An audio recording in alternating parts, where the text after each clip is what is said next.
So today I'm going to show you how to withdraw your money from the Kalshi app here in real time so you can follow along step by step. Now we're here on the homepage of the Kalshi app, and you'll know that by seeing on the bottom left hand side, the Explore tab is highlighted. This is the tab that is opened up when you start up the app. And then from here, what we want to do is go ahead and move over to the right hand side where you see the more and the 3 stacked lines. So let's go ahead and click on this and take you to the next page here. And then from this page, a new set of options come up, and one of them does say transfer. Let's go ahead and click on this. And that is going to take you to the transfer page. It will show you how much you have in your portfolio as well as how much you have in cash.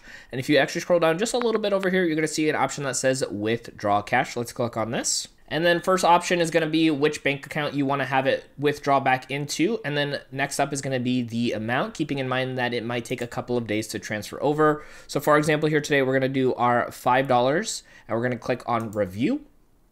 And from here, it's going to give us some detailed information, where it's going to be transferred to, how much, and then the final amount. And if everything looks good here, we're going to go ahead and click on submit withdraw. And just keeping in mind that there is a possibility that some of your money is on hold, so it won't be able to be withdrawn just yet. So make sure you follow along with the amount of days that you need to hold that money in your account to then be able to withdraw.